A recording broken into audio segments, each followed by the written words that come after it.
Hello everyone. Last class में हम लोगों ने शुरू किया है unit number 2, collection, organisation and presentation of data. इस यूनिट को हम लोग कुछ चैप्टर्स में डिस्कस कर रहे थे, जिनमें से हम लोगों ने पहले चैप्टर को स्टार्ट किया है और फर्स्ट चैप्टर का नाम था collection of data. So chapter number 1 हम डिस्कस कर रहे थे, जिसमें हम लोगों ने कलेक्शन ऑफ डाटा से रिलेटेड बेसिक टर्म्स डिस्कस किए थे। कलेक्शन ऑफ डाटा का मीनिंग, स्टैटिस्टिकल इंक्वायरी किसे कहते हैं, डेटा का क्या मतलब है,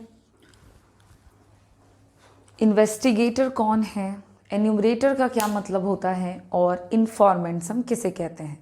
फिर मैंने आपको एक टॉपिक शुरू किया हुआ था, that is sources of data, कि जो तमाम सोर्सेज होते हैं कलेक्शन ऑफ डाटा के, उन सारे सोर्सेज को अगर हम कैटेगराइज करें तो 2 भागों में कर सकते हैं। मैं आपको बता रही थी कि जो हमारा नया टॉपिक होगा, अगला टॉपिक सोर्सेज ऑफ डाटा,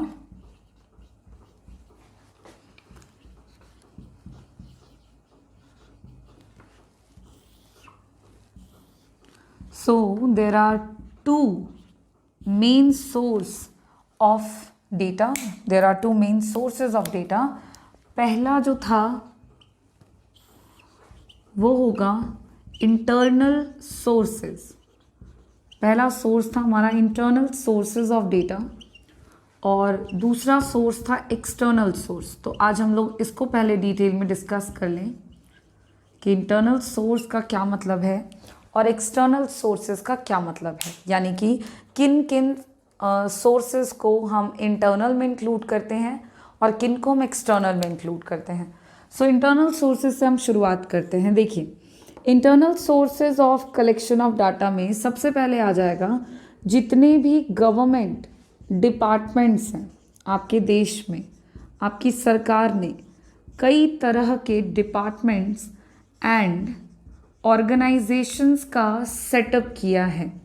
हमारे कंट्री में बहुत सारे ऐसे सरकारी विभाग हैं एंड ऑर्गेनाइजेशंस हैं जिनका रेगुलर बेसिस पे फंक्शन है, मतलब जिनका डेली बेसिस पे यही काम है, रेगुलर फंक्शन होता है इंफॉर्मेशन का कलेक्शन करना, इंफॉर्मेशन का कलेक्शन करना।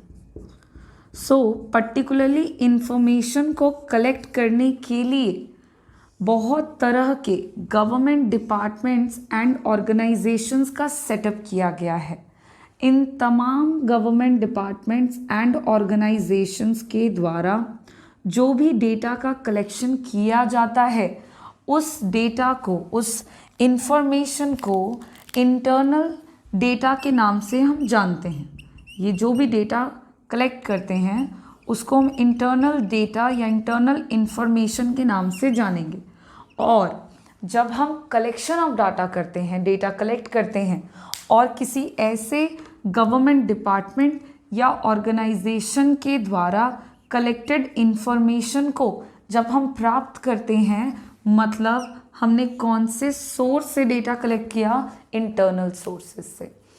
उस तरह के तमाम सरकारी विभाग एंड संगठन जितने भी हैं, उन सब के द्वारा जो भी इंफॉर्मेशन का कलेक्शन किया जाता है, उस इंफॉर्मेशन को जब हम रिसीव करें तो वो हमारा इंटरनल सोर्स कहलाएगा। वो हमारे लिए है इंटरनल सोर्सेज ऑफ डेटा। अब सवाल है कि इंटरनल डेटा जो है, ये जो इंटरनल डेटा है, ये किस तरह के इंफॉर्मेशन हो सकते हैं। तो इंटरनल डेटा, इंटरनल इंफॉर्मेशन के कई सारे एग्जाम्पल्स हो सकते हैं। ये कई तरह के डेटा को कलेक्ट करता है, जैसे कि कंट्री में, इंडिया में अबाउट सेल्स, बिक्री कितनी हुई है, प्रोडक्शन कितना हो रहा है अलग अलग सेक्टर में, उत्पादन कितना है, प्रॉफिट कितना हो रहा है गवर्नमेंट को। उसके अलावा गवर्नमेंट के डिविडेंड्स के बारे में आपको ये पता लगाएगा। बहुत तरह के फैक्टर्स हैं, बहुत तरह के टॉपिक हैं जिन पे ये इंटरनल सोर्सेज के द्वारा इंफॉर्मेशन का कलेक्शन किया जाता है, इंटरेस्ट ऑन कैपिटल। तो इस तरह की तमाम जानकारियां जो हैं वो आपको इंटरनल सोर्सेज के द्वारा प्राप्त हो जाएंगी। अब एक और बात है अबाउट द इंटरनल सोर्स कि ये इंटरनल सोर्सेज जो होते हैं इनका एम क्या होता है। गवर्नमेंट ने इनको सेटअप किया है ताकि इंफॉर्मेशन का कलेक्शन किया जा सके, बट इस इंफॉर्मेशन का कलेक्शन गवर्नमेंट क्यों करवाते हैं, उद्देश्य क्या है। तो सरकार को देश में कई तरह की योजनाएं बनानी पड़ती हैं for the betterment of the nation, country के डेवलपमेंट के लिए। तो उस तरह की जितने भी ऑब्जेक्टिव्स होते हैं कि भाई किस तरह की पॉलिसीज़ बनानी है, कैसी पॉलिसीज़ को बनाया जाए जिससे कंट्री का डेवलपमेंट ईजिली हो जाए, आसानी से हो जाए और जल्दी हो जाए, इन सारी बातों के लिए गवर्नमेंट को पॉलिसीज़ बनाना पड़ता है। और किस तरह की पॉलिसीज़ को बनाना है इसके लिए पहले जानकारी इकट्ठा करनी पड़ती है कि देश में किस तरह की समस्याएं हैं, ताकि उनको दूर करते हुए पॉलिसीज़ को बनाना है। तो गवर्नमेंट के द्वारा डेटा कलेक्शन इसीलिए कराया जाता है ताकि सबसे पहले प्रॉब्लम्स का पता लगाया जा सके और फिर उन प्रॉब्लम्स को दूर करने के लिए पॉलिसीज़ बनाई जाए। तो फ्यूचर प्लानिंग करने के लिए, कंट्री को डेवलप करने के लिए इंटरनल सोर्सेज के द्वारा कई तरह की जानकारियाँ इकट्ठा की जाती हैं। और अगर हम इस तरह की जानकारी इस तरह के सोर्सेज से लेते हैं तो वो हमारे लिए इंटरनल सोर्सेज ऑफ डेटा कहलाएगा।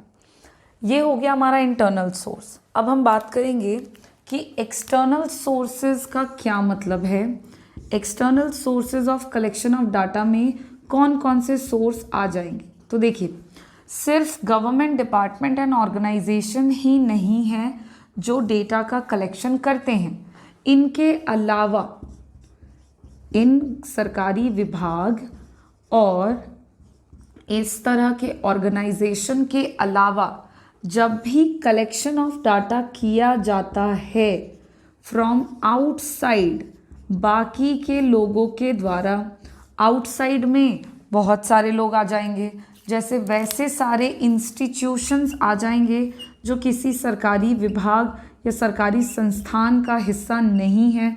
तो इंस्टीट्यूशंस आ गए, साथ में इंडिविजुअल्स आ गए कई तरह के।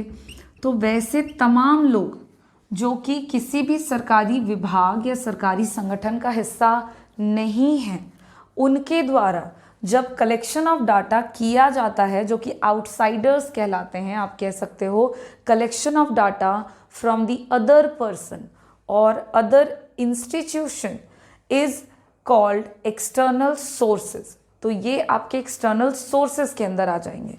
और इस तरह के लोग जो भी डेटा कलेक्ट करते हैं उसको हम एक्सटर्नल डेटा के नाम से जानते हैं, वो आपके लिए एक्सटर्नल डेटा है। और अगर आप ऐसे किसी इंस्टीट्यूशन या इंडिविजुअल से वो डेटा लेते हैं, मतलब आपने कहाँ से डेटा कलेक्ट किया, एक्सटर्नल सोर्सेज से। ये क्लियर है। अब है कि जो एक्सटर्नल सोर्सेज हैं डेटा कलेक्शन के, इसमें जितने भी लोग आते हैं, ये इंस्टीट्यूशन, इंडिविजुअल, इन सबको हम दो ग्रुप्स में कैटेगराइज कर देते हैं। इनको हम दो भागों में बांटते हैं। पहला प्राइमरी सोर्स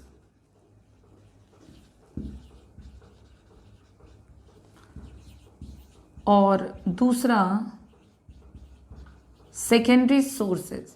एक्सटर्नल सोर्सेज और you can say external data can be collected from two other sources. First one primary source and the another one is secondary source. Now we have to know about the primary source और secondary source कि क्या मतलब है primary source का और secondary source का। तो देखिए, एक एक सिंगल वर्ड में हम इन सोर्सेज का मीनिंग डिस्कस कर लेते हैं। प्राइमरी सोर्स का मतलब हो गया कि जब भी हम डेटा का कलेक्शन करते हैं from the point of origin, जहाँ से इंफॉर्मेशन की शुरुआत हो रही है, जब हम बिल्कुल शुरुआत से जाके जानकारी इकट्ठा करें तो वो हमारे लिए प्राइमरी सोर्स कहलाता है, वो प्राइमरी सोर्स कहलाएगा आपका डेटा कलेक्शन का। और सेकेंडरी सोर्स का मतलब हो गया कि जब आप किसी अदर पर्सन या किसी अदर इंस्टीट्यूशन से डेटा कलेक्ट कर लेते हो, वैसे अदर पर्सन और वैसे इंस्टीट्यूशन जिनके पास ऑलरेडी वो डेटा कलेक्टेड है, जो डेटा आपको चाहिए, तो अगर वो डेटा किसी अदर पर्सन या इंस्टीट्यूशन के पास ऑलरेडी है और हमने वहाँ से वो डेटा कलेक्ट कर लिया तो वो हमारे लिए सेकेंडरी सोर्स कहलाएगा। और अगर हमने इंफॉर्मेशन का collection from the point of origin किया है, शुरुआत से किया है, तो वो हमारे लिए प्राइमरी सोर्स कहलाएगा। इस तरह से दो सोर्सेज हैं एक्सटर्नल सोर्सेज के अंदर आने वाले, जहाँ से हम डेटा का कलेक्शन करते हैं। इसका एक एग्जाम्पल हम समझ सकते हैं ताकि हमें प्राइमरी और सेकेंडरी सोर्स और ज़्यादा क्लियर हो जाए। जैसे कि अगर हमने डेटा का, मान लीजिए कि क्लास 11th के बच्चों की जानकारी चाहिए थी, और या फिर चलो कोई दूसरा एग्जाम्पल लेते हैं कि कोविड-19 के कितने एक्टिव केसेस हैं हज़ारीबाग में, हमें ये जानकारी चाहिए। तो अगर हम जाकर पता करें लोगों से, उनके घरों से, तो वहाँ पे जो इन्फॉर्मेशन हमें मिलेगा वो प्राइमरी सोर्स, जो इन्फॉर्मेशन हम जहाँ से ले रहे हैं वो हमारा प्राइमरी सोर्स कहलाएगा। और अगर वो डेटा ऑलरेडी एक्टिव केसेस के बारे में आपको न्यूज़पेपर में मिल जाएगा, आपको गूगल पे मिल जाएगा, तो अगर आप वहाँ से वो जानकारी ले लेते हैं, मतलब शुरुआत से नहीं ली बट किसी अदर पर्सन या अदर इंस्टीट्यूशन जिसके पास ऑलरेडी वो जानकारी थी, हमने वहाँ से ले लिया, तो वो हमारे लिए सेकेंडरी सोर्स कहलाएगा। ये हो गया आपका प्राइमरी और सेकेंडरी सोर्स का एग्जाम्पल, जिसमें आप डिफरेंसेस कर सकते हो। क्लास 11 दूसरा एग्जाम्पल अगर देखना चाहें तो जैसे क्लास 11 के बच्चों से जानकारी चाहिए अबाउट देयर एज या फिर उनका एड्रेस जानना हो, तो अगर डायरेक्टली जाके क्लास 11 के बच्चे को कन्फ्रंट करते हुए उनसे सवाल पूछा जाए और उनसे जानकारी ले लें, तो जो बच्चों से इन्फॉर्मेशन हम ले रहे हैं, जो कि उनके बारे में ही जानकारी चाहिए थी, तो हमने वहीं से ले लिया, तो वो बच्चे हमारे लिए प्राइमरी सोर्स होंगे। वहीं पे दूसरी तरफ अगर उन बच्चों की जानकारी मुझे पता है कि ऑलरेडी ऑफिस में कलेक्टेड है और ऑफिस से वो इन्फॉर्मेशन मैंने ले लिया उनके एड्रेस के बारे में या उनके एज के बारे में, तो वो मेरे लिए कहलाएगा सेकेंडरी सोर्स। और इस तरह से जो सोर्सेज ऑफ डाटा हैं वो हमारा टॉपिक कंप्लीट होता है। आपको याद रखना है इंटरनल एंड एक्सटर्नल दो इंपॉर्टेंट सोर्स है, और फिर एक्सटर्नल सोर्सेज में आते हैं दो important sources of collection of data, primary और सेकेंडरी। इन दोनों ही सोर्सेज के साथ हमारा ये जो टॉपिक था सोर्सेज ऑफ डेटा, ये कंप्लीट होता है। अब हम चलेंगे हमारे अगले टॉपिक पर। जैसा कि मैंने आपको बताया था कि क्योंकि सोर्सेज दो हैं, तो according to two different source of data we have two types of data. हमारे पास डेटा जो होगा, जो जानकारी हम कलेक्ट कर रहे हैं न्यूमेरिकल फॉर्म में, उसको अगर हम डिवाइड करें तो अगला टॉपिक है हमारा टाइप्स ऑफ डेटा। तो दो इंपॉर्टेंट सोर्स के अकॉर्डिंग डेटा के भी टाइप्स की बात करेंगे, तो दो इंपॉर्टेंट टाइप्स हो जाएंगे डेटा के।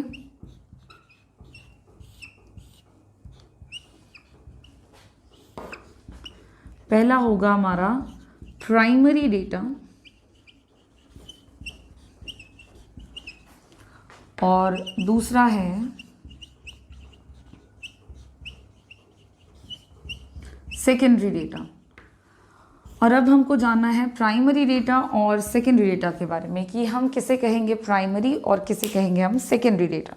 तो देखो, नाम से पता लगेगा आपको, प्राइमरी डेटा का मतलब हो गया, दो बातें आप याद रखोगे अबाउट द मीनिंग और difference between primary and secondary data. तो दो बातें, सबसे पहले अगर हम मीनिंग की बात करें तो मीनिंग के तौर पे प्राइमरी डेटा को डिफाइन करते हुए हम कह सकते हैं कि प्राइमरी डेटा वो डेटा है data which are collected for first time, वो डेटा जो पहली बार कलेक्ट किया जाता है, first time, for own purpose, खुद के उद्देश्य के लिए जब हम डेटा का कलेक्शन करते हैं पहली बार, शुरुआत से लेकर अंत तक, तो उस डेटा को हम प्राइमरी डेटा के नाम से जानेंगे। प्राइमरी डेटा में जो इन्वेस्टिगेटर होते हैं वो अपने खुद के पर्पस के लिए, अपने खुद के उद्देश्य को पूरा करने के लिए जब पहली बार डेटा का कलेक्शन करते हैं तो उसे प्राइमरी डेटा कहते हैं। तब जो डेटा कलेक्ट होगा वो प्राइमरी डेटा होगा। वहीं पर अगर हम सेकेंडरी डेटा की बात कर रहे हैं तो सेकेंडरी डेटा का मतलब हो गया वो data, the data which are already in existence, वो डेटा जो ऑलरेडी कलेक्ट किया जा चुका है, already in existence, for other purpose,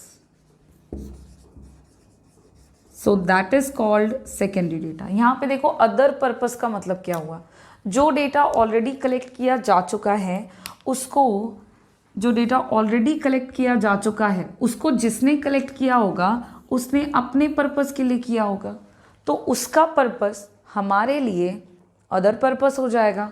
तो आप सेकेंडरी डेटा को डिफाइन करते हुए कह सकते हो कि ये वो जानकारी होती है, ये वो डेटा होता है जिसको ऑलरेडी कलेक्ट किया जा चुका है, इसको हम पहली बार कलेक्ट नहीं कर रहे हैं, ये ऑलरेडी किसी ने कलेक्ट कर लिया है और इसको कलेक्ट करने का जो पर्पस होगा वो भी हमारा अदर पर्पस कहलाएगा। अदर पर्पस के लिए हम इस डेटा को कलेक्ट करते हैं, तो वो हो गया आपका सेकेंडरी डेटा।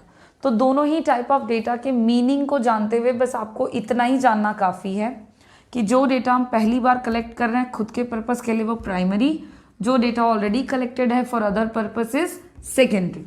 अब आपको क्या करना है कि दोनों ही टाइप ऑफ डेटा के बीच में डिफरेंसेस जानने हैं। मीनिंग जान लेने के बाद आपको जानना है कि प्राइमरी और सेकेंडरी डेटा के बीच में क्या अंतर है। तो ये जो अंतर वाला पॉइंट है इसको मैं यहाँ पे कुछ बेसिस पे आपको बताती हूँ कि दोनों ही टाइप ऑफ डाटा में कुछ आधार ऐसे हैं जिन पे दोनों में अंतर देखने को आपको मिलता है। देखो सबसे पहला तो मीनिंग ही है जो दोनों का अलग है। दूसरे की बात करें अगर तो वो जाएगा आपका सोर्सेज। जो सोर्सेज है कलेक्शन का ऑफ बोथ दी डेटा वो भी अलग अलग है। प्राइमरी डेटा को कलेक्ट करने का सोर्स प्राइमरी सोर्स कहलाता है। प्राइमरी सोर्स से हम जो डेटा कलेक्ट करें वो प्राइमरी डेटा कहलाएगा। और सेकेंडरी डेटा के सोर्स की बात करें तो वो हमारा सेकेंडरी सोर्स कहलाता है। इसको आप चाहें तो अदर वर्ड्स में लिख सकते हैं कि when the data collected from the point of origin then that data is called primary data. वहीं पर सेकेंडरी डेटा की बात अगर हम कर रहे हैं तो सेकेंडरी डेटा का जो कलेक्शन का सोर्स होगा वो आपका होगा सेकेंडरी सोर्स। मतलब जो डेटा आप कलेक्ट करते हो फ्रॉम अदर पर्सन या अदर इंस्टीट्यूशन जिसके पास ऑलरेडी वो जानकारी कलेक्टेड है और आपने वहाँ से वो जानकारी ले ली तो वो डेटा आपके लिए सेकेंडरी डेटा कहलाएगा। वहीं पर अगला जो बेसिस हो जाएगा दोनों ही टाइप ऑफ डेटा के बीच में डिफरेंस को बताने के लिए, तो अगले बेसिस पर हम अंतर कर सकते हैं कॉस्ट।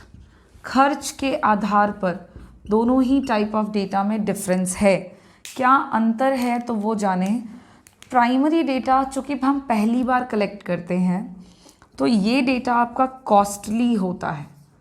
किस आधार पर हम इसको खर्चीला बोल रहे हैं तो primary data is costly in terms of time, money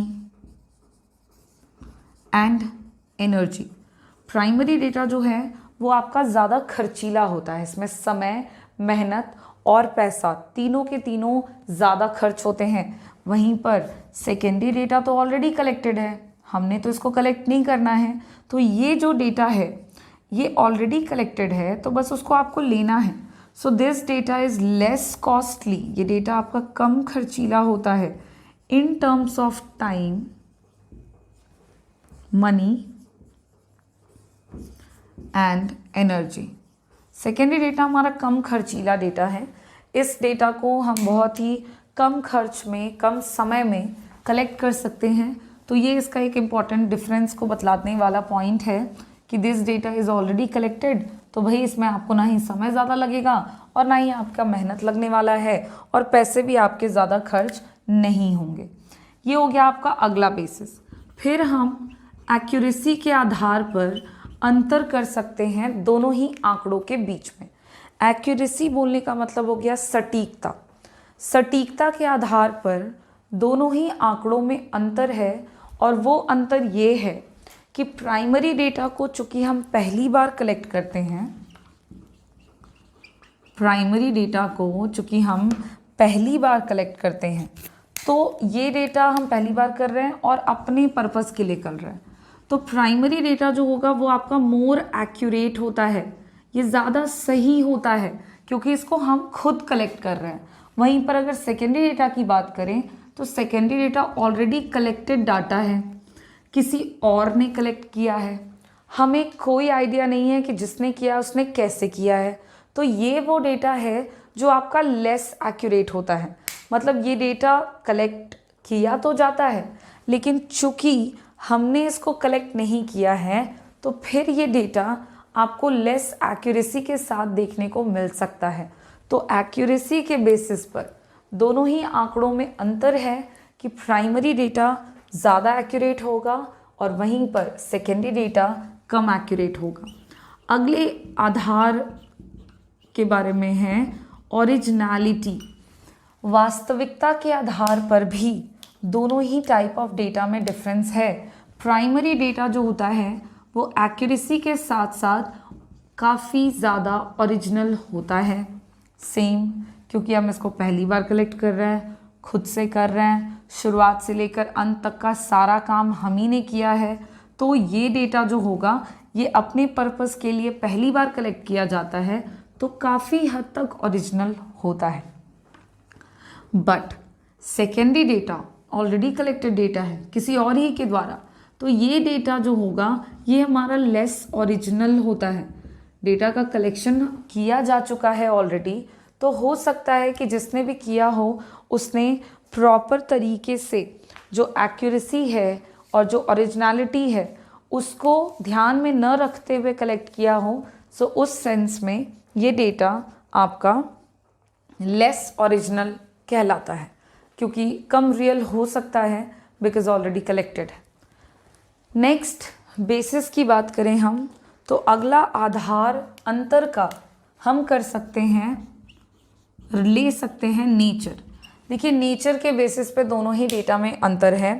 primary data का नेचर है कि ये आपका फर्स्ट हैंड डाटा होता है, वहीं पर सेकेंडरी डेटा चूँकि ऑलरेडी कलेक्टेड है तो ये आपका सेकेंड हैंड डेटा कहलाता है। प्राइमरी डेटा फर्स्ट हैंड और सेकेंडरी डेटा जो है वो सेकेंड हैंड डेटा होता है। ये आप नेचर के बेसिस पे दोनों ही टाइप ऑफ डाटा में डिफरेंस कर सकते हो। तो ये हो गया आपका अगला पॉइंट। नेक्स्ट बेसिस हम ले सकते हैं डिफरेंस बताने के लिए दोनों ही टाइप ऑफ डेटा के बीच में, दैट इज अवेलेबिलिटी। देखिए उपलब्धता के आधार पर भी हम अंतर निकाल सकते हैं इन प्राइमरी और सेकेंडरी डेटा। प्राइमरी डेटा की अवेलेबिलिटी की बात करें तो it is not available data. Primary data जो है वो हमारा ऑलरेडी अवेलेबल नहीं होता है, ये डेटा आपको नहीं मिलेगा कहीं पर भी। क्यों? क्योंकि इसको तो हम पहली बार खुद ही कलेक्ट करते हैं, तो जो काम आप पहली बार करने जा रहे हो वो तुमको ऑलरेडी अवेलेबल नहीं मिलेगा किसी भी तरीके से, चाहे पब्लिश्ड फॉर्म में चाहे अनपब्लिश्ड फॉर्म में। ये वो आंकड़े हैं जिनको आपने पहली बार कलेक्ट करना है, तो ऑलरेडी ये आपको कहीं पे भी अवेलेबल नहीं मिलेगा। लेकिन अगर हम सेकेंडरी डेटा की बात कर रहे हैं तो ये तो ऑलरेडी एग्जिस्ट करता है, मतलब it is already available, it is a data which are already available.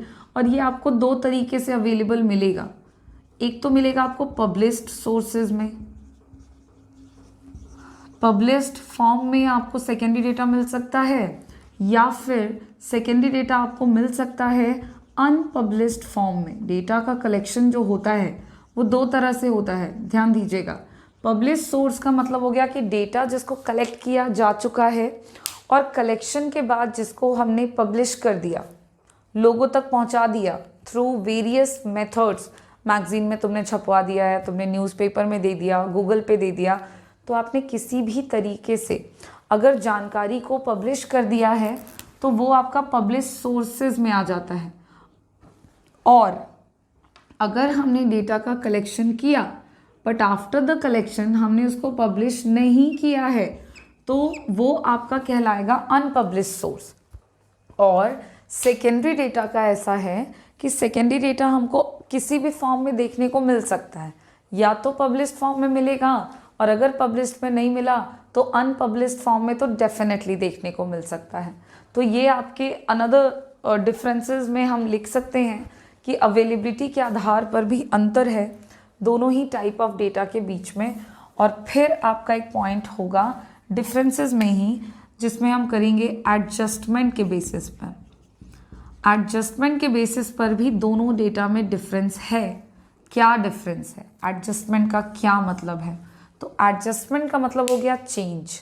थोड़ा बहुत आप जिस डेटा में चेंजेस कर सकते हैं या आपको करना पड़ेगा, तो वहाँ पे अगर हम देखें तो प्राइमरी डेटा को तो हम खुद पहली बार कलेक्ट कर रहे हैं अपने पर्पस के लिए। अब अगर मुझे गरीबी पे संबंधित जानकारी चाहिए कि कितने लोग हैं जो पुअर हैं या बिलो पॉवर्टी लाइन है, तो मैं वही डेटा कलेक्ट करूँगी। तो जो डेटा हम खुद कलेक्ट कर रहे हैं, अपने अकॉर्डिंग कलेक्ट कर रहे हैं, आपको उसको चेंज करने की या एडजस्ट करने की ज़रूरत नहीं है। So primary data needs no any adjustment. Primary data को आपको किसी भी तरह से एडजस्ट करने की ज़रूरत नहीं है। लेकिन सेकेंडरी डेटा की बात करें तो बार बार देख रहे हैं कि ये ऑलरेडी अवेलेबल डाटा है। अब ऑलरेडी अवेलेबल डेटा है, मान लीजिए कि हम बेरोज़गारी पे स्टडी कर रहे हैं और हमें जानना है कि इंडिया में डिस्गाइज्ड अनएम्प्लॉयमेंट कितना है, और जो डेटा अवेलेबल है उसमें सारे टोटल में डेटा अवेलेबल है कि टोटल अनएम्प्लॉयड पीपल कितने हैं इंडिया में, उनमें से कितने लोग हैं जो डिस्गाइज्ड अनएम्प्लॉयड हैं, कितने ऐसे लोग हैं जो एजुकेशनल अनएम्प्लॉयड हैं, कितने ऐसे लोग हैं जो सीजनल अनएम्प्लॉयड हैं। So various kind of data जो कि ऑलरेडी अवेलेबल है। अब हमको क्या चाहिए, हमें जानना है डिस्गाइज्ड अनएम्प्लॉयड लोगों की संख्या। तो हम क्या करेंगे कि जो डेटा ऑलरेडी अवेलेबल है उसमें से हम बस उस जानकारी का इस्तेमाल करेंगे जितने की हमें ज़रूरत है, बाकी को हम छोड़ देंगे। यानी कि अगर कंप्लीट आपके पास डेटा अवेलेबल है ऑन अनएम्प्लॉयमेंट और हमें अगर सिर्फ उसमें से डिस्गाइज्ड अनएम्प्लॉयमेंट चाहिए तो हम डिस्गाइज्ड अनएम्प्लॉयमेंट का डेटा लेकर बाकी को छोड़ देंगे। यहाँ पे हमने क्या किया है कि जो डेटा जैसे अवेलेबल था हमने उसको एज इट इज़ यूज़ न करके उसमें थोड़े बहुत चेंजेस करें। चेंज का मतलब आप इंक्रीज़ और डिक्रीज़ ही समझेंगे। तो डेटा जो अवेलेबल था उसको मैंने थोड़ा घटा दिया मतलब सारे इन्फॉर्मेशन में से कुछ लिया और बाकी को मैंने छोड़ दिया। तो आपको एडजस्टमेंट किस तरह के डेटा में करना पड़ता है, तो एडजस्टमेंट हमको करना पड़ता है उस डेटा में जो ऑलरेडी अवेलेबल है। तो हम कह सकते हैं कि secondary data needs adjustment because it is collected for other purpose by other person or other institution. So whenever we use secondary data in our study, it needs to be adjusted and modified according to our objective of the study. हमारे objective of the study के according हमें इस data को use करने के लिए थोड़ा बहुत चेंज करना पड़ेगा, क्योंकि ये वो जानकारी है जो ऑलरेडी कलेक्टेड है और किसी और के द्वारा किसी और पर्पस के लिए।